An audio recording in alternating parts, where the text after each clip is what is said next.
Bonjour YouTube, comment ça va? On n'a pas reparlé des Mac M1 depuis leur présentation, leur annonce, leur sortie fin 2020 et je pense qu'il est intéressant de faire un point sur les M1. Qu'est-ce que c'est, d'où ça vient, qu'est-ce que ça permet de faire, est-ce que ça vaut le coup, est-ce que c'est intéressant et surtout, qu'est-ce que dans le futur Apple pourrait proposer en complément de ces M1 qui sont déjà très bien. Si vous êtes intéressé de toute façon par un test sur des machines M1, vous les avez en description de la vidéo. Pour rappel, d'où ça vient les Mac M1, qu'est-ce que c'est, qu'est-ce que ça veut dire? Revenons en 2006, Apple annonce que les Mac désormais rouleront avec des processeurs Intel. Intel, c'est un gros constructeur, un gros acteur du marché des processeurs, c'est ce qui permet de faire tourner tout simplement l'ordinateur. Et donc, ils partent des PowerPC pour aller sur Intel. En 2007, un an plus tard, Apple annonce l'iPhone qui cette fois-ci ne tournera pas sous Intel, mais qui tournera sous un processeur Samsung beaucoup moins performant, beaucoup moins puissant. Pourquoi ces processeurs n'existent pas sur les ordinateurs? Parce que tout simplement, ils ne sont pas aussi puissants et qu'à l'époque, en 2007, les smartphones n'étaient pas aussi polyvalents qu'aujourd'hui. Apple avait à l'époque une grande mainmise sur l'iPhone, côté hardware, côté software, mais il manquait quand même quelques points pour vraiment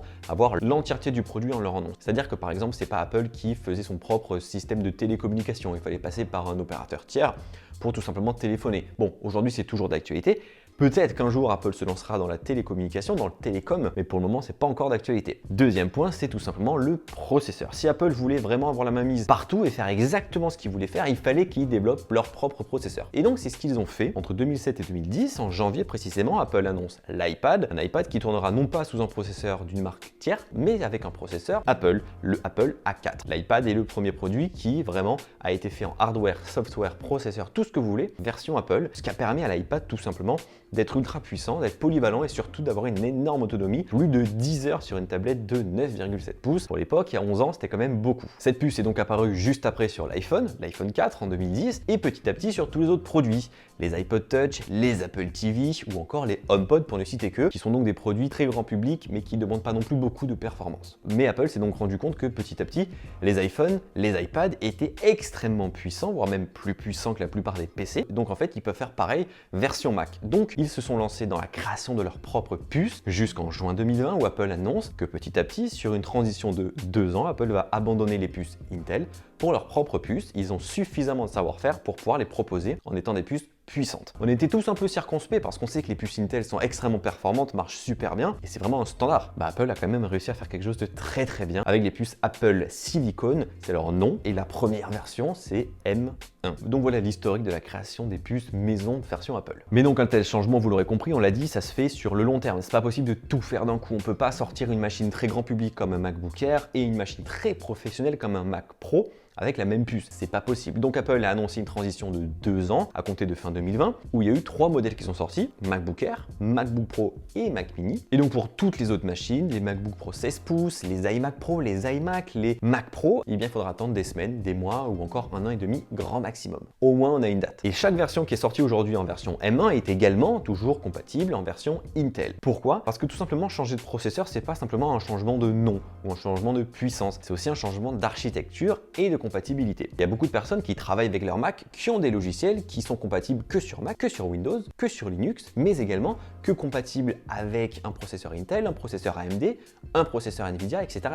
Et tout ça fait que aujourd'hui, un Mac M1 qui plus est qui tourne sous macOS n'a pas toutes les compatibilités des applications qui étaient sous macOS avec des processeurs Intel. Donc c'est logique et c'est normal qu'Apple propose toujours aujourd'hui des Mac récents, nouveaux, mis à jour avec des nouveaux processeurs Intel pour les personnes qui ne peuvent pas se permettre d'attendre quelques mois, quelques années, d'avoir des nouvelles générations justement de Mac M1 compatibles avec leurs applications, mais qui doivent tout simplement acheter des Mac récents qui tournent toujours sous Intel. Donc ça se comprend totalement. Mais Apple a quand même essayé de limiter la casse puisqu'ils ont proposé leur Mac à la sortie en novembre, mais dès le mois de juin, les développeurs pouvaient avoir des Mac mini avec justement à l'intérieur Apple Silicon pour préparer à développer leurs applications pour qu'elles soient compatibles pour le grand public à la sortie en novembre. Il y a beaucoup d'applications qui ont été compatibles, ça c'est clair, net et précis. Il y a aujourd'hui, j'ai envie de dire, 95% des applications grand public qui sont compatibles. Certaines applications très professionnelles, très de niche ne le sont toujours pas, mais de toute façon, je vous renvoie sur un excellent article que Mac Génération a écrit et qui met à jour très régulièrement sur les applications qui sont compatibles aujourd'hui Intel et M1, les applications qui vont devenir compatibles M1 et les applications qui, pour l'instant, n'ont pas d'informations. Je vous mets un lien en description parce que ça peut très certainement certainement vous intéresser. Vous savez donc, j'ai pu tester les 3 machines, MacBook Pro, MacBook Air et Mac Mini, et aujourd'hui j'en garde toujours 3, mais il y a une machine en M1 que je n'utilise plus, c'est le MacBook Pro. À la place, vous l'avez vu, j'utilise la iMac Pro. Pourquoi? J'ai décidé de garder principalement le MacBook Air depuis 6 mois et l'utiliser vraiment quotidiennement en dépit d'un MacBook Pro. Tout simplement parce que pour moi, je trouve que la puce M1 a été faite pour une machine très grand public. C'est-à-dire une machine qui est fine, qui est performante,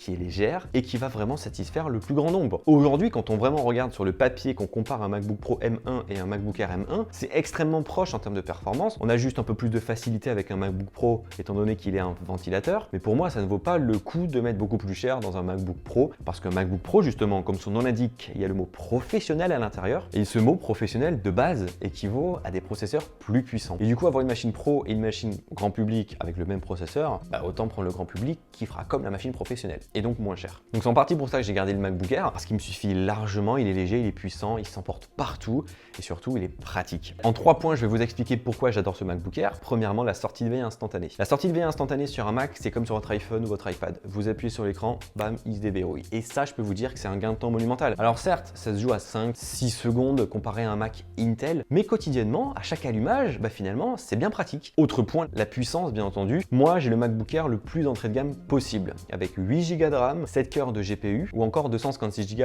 de stockage. J'ai vraiment le Mac le moins cher et il fonctionne super bien, vraiment. Je peux ouvrir 10 applications à la fois, avoir 10 fenêtres d'ouvert, bref, c'est hyper pratique d'avoir un Mac petit, puissant, compact et qui tient la route, et surtout de ne pas avoir cette petite roue multicolore qui tourne H24. Elle arrive de temps en temps, bien entendu, quand ça mouline, mais c'est très rare et ça ne reste pas sur l'écran et ça c'est bien. Après, côté puissance pour les montages vidéo, parce que moi un MacBook Air aujourd'hui, ça m'arrive parfois d'utiliser avec moi en déplacement et de monter des vidéos dessus. Ça marche bien, ça marche très bien. Alors certes, vaut mieux fermer des applications quand on veut utiliser Final Cut Pro par exemple, parce que du coup ça va demander toute la puissance et autant tout lui proposer et tout lui donner. Mais honnêtement, on s'en sort très très bien de faire des montages en 4K 25 images par seconde sur un MacBook Air. J'ai vraiment pas beaucoup de soucis. J'avais pu faire l'expérience fin 2018 avec le nouveau MacBook Air de 2018, la nouvelle génération, de faire des montages dessus. J'avais été agréablement surpris du fait que c'était possible. Mais quand je compare à aujourd'hui, je me dis qu'en fait c'était possible, mais c'était beaucoup plus lent sur l'importation et l'exportation. Ici, l'importation, le traitement, l'exportation, le rendu, tout est rapide,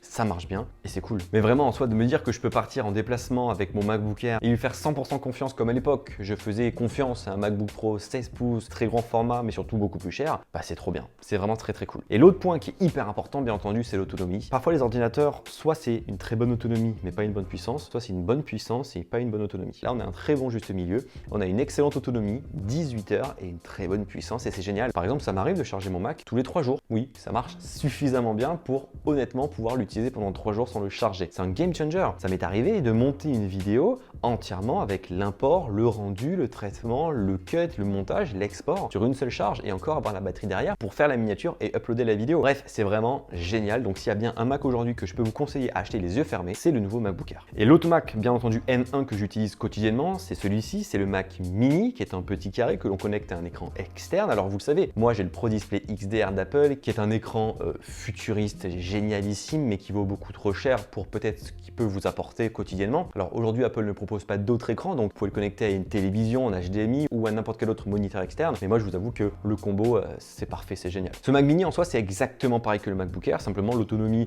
il n'y en a pas, puisque du coup, c'est branché au courant. Et comme il y a un ventilateur, du coup, ça peut être un peu plus performant. Et faire des montages vidéo dessus, ça marche toujours aussi bien. Après, je vous avoue, j'ai toujours le même souci que ce que j'avais à l'époque. Ça m'arrive de temps en temps d'importer des fichiers dans Final Cut Pro, de faire mon montage et que le son direct il ne marche plus, que je dois fermer l'application, la relancer et que le son revienne et faire ça 5-6 fois sur un montage. C'est très dérangeant. Je pense honnêtement que c'est lié à mes formats de fichiers vidéo parce que tout simplement j'ai fait la même expérience avec d'autres fichiers vidéo et je n'ai pas eu du tout ce problème là. Donc je vais essayer d'analyser un peu mes fichiers vidéo et comme je vois que peu de personnes ont ce problème, voire même personne, c'est peut-être lié juste à mes fichiers vidéo. Mais je préfère vous prévenir. Et pareil, c'est le modèle entrée de gamme, celui-ci vaut 799 € et c'est trop bien d'avoir un tout petit Mac pas très cher qui soit aussi performant. Et l'autre point, c'est la sortie de veille qui n'est pas du tout instantanée, j'ai envie de dire, comme le MacBook Air. C'est-à-dire qu'ici, souvent, j'appuie sur la touche du clavier, quelques secondes après, l'écran s'allume, puis il se rallume, et après, c'est possible. Pourquoi? Parce qu'en fait, le clavier est Bluetooth au Mac qui est connecté à un écran. Donc, il y a tout un micmac. C'est un peu dommage, je vous avoue, mais je crois qu'il y a eu une autre preuve qui est passée qu'Apple a conscience de ce problème, qu'ils vont essayer de le mettre à jour. Tout ça pour dire que si vous êtes aujourd'hui un client lambda, je vous encourage mais totalement à investir dans un Mac M1 vis-à-vis d'un Mac Intel. Vraiment, c'est le futur, ça marche super bien.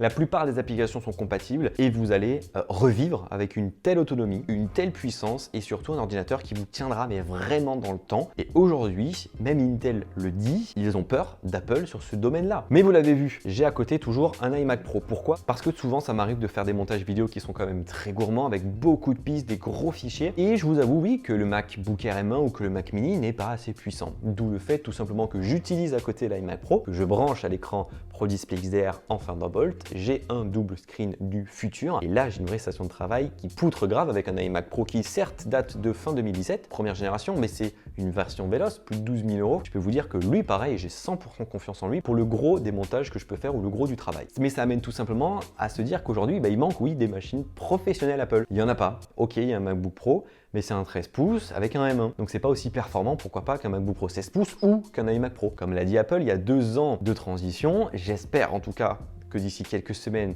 cet été maximum, Apple va enfin proposer une machine fixe hors du Mac Mini, avec un tout-en-un comme un iMac par exemple, nouveau design avec tout simplement un M1X ou un M2, que ça poutre grave pour remplacer l'iMac Pro qui, même chez Apple aujourd'hui, n'existe plus. Et oui. Et suite à ça, les MacBook Pro 16 pouces ou 14 pouces, des MacBooks, pourquoi pas, ou tout simplement le Mac Pro nouvelle génération avec une puce Apple Silicon. Est-ce que ce sera aussi gros? Est-ce que ce sera plus petit? On n'en sait rien, mais en tout cas, on peut rêver. Donc, si aujourd'hui vous êtes un professionnel, je vous déconseille quand même d'acheter MacBook Air, MacBook Pro ou Mac Mini. A l'inverse, si vous êtes du grand public, j'exagère, mais un client lambda, le MacBook Air ou le Mac Mini, c'est le meilleur investissement que vous allez pouvoir faire sur votre Mac. Excellente autonomie, ultra bonne performance, sortie de veille instantanée, et ça reste un Mac. Tout est compatible, tout marche bien, et ça marchera sur le long terme. Donc voilà, mon retour d'expérience sur M1 au bout de ces 6 mois. J'ai toujours pas abandonné M1, j'adore cette machine et j'ai très hâte de voir ce que la suite peut proposer. Si vous avez des questions, bien entendu, n'hésitez pas, les commentaires sont là, je me ferai une joie de vous y répondre. Vidéo très dense où j'en ai dit beaucoup, mais peut-être que vous avez d'autres choses à me demander. Gros pouce bleu dans la barre des pouces bleus, prenez soin de vous, à très vite, bye bye.